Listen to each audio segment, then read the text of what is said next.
Pero ikaw, at sa point, naniwala ka sa kanila. Na baka malas nga si Marila? Hindi naman sa part na Eh, malas ba't di po mo siya. nga sinama?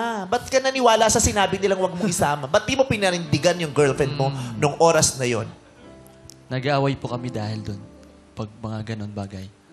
Anong nag-aaway kay dahil doon? Pag sa mga pageant po, yung society po dahil po doon. Pero, lagi po kami nag-aaway dahil doon. So, para sa kakabuti niya, tas yung peace of mind niya. Nag-aaway kayo dahil sa, ano yung Don?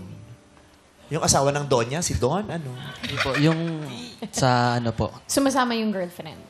yung mga... Kailangan niya po kasi sundin yung... Society. sinasabi. Kasi wala po siyang choice. Kailangan mo sundin yung handler mo na sinasabi wag mo siya isama. Yung manager Opo. mo. Manager. Pero doon lang sa part lang naman na yung last pageant ko. Pero naisip ko naman na okay naman po kasi yun naman po nag-alaga sa kanya eh. Hindi Oo, okay naman pala. Ba't nagalit ka?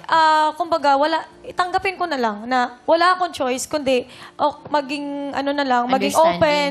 Kasi, yun ang makakatulong sa kanya eh. O, kung open ka, bakit sabi mo yun ang dahilan nung That time po naghiwalay kasi kayo? talagang close-minded pa ako. Ngayon ko lang na-realize na, nung wala na kami na, ay, dapat pala, ganun palang ginawa ko, ganyan. Inintindi mo, Hindi ako ganun. nagpadala sa emosyon ko, ganyan po. And may unfair din po ako nagawa sa kanya kasi habang nag-ano po siya sa akin, nagsasabi, hindi po ako nagsasabi sa kanya na nasasaktan ako.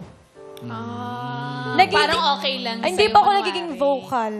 Ay, grabe naman yung vocal. Grabe. Nasasaktan din ako ha, pero hindi ko na lang sinasabi, girl. Huwag mo na rin Pero maging vocal, nasasaktan na din ako. ha? Sabi niya. Huwag naman kayo masyadong vocal. Sa mga nararamdaman. Vocal. Ha? Ano ba yung vocal? Pakita mo nga, Brid. Ha? Uy! Ayoko nga ipakita yung nararamdaman ko. Ay, wag mo ilalabas. Ayoko. Dapat sabihin mo pag nasasaktan ka. Sabihin mo rin. Ito drawing ko na lang. Hindi drawing ni Jace. Pwede ba i-drawing na lang?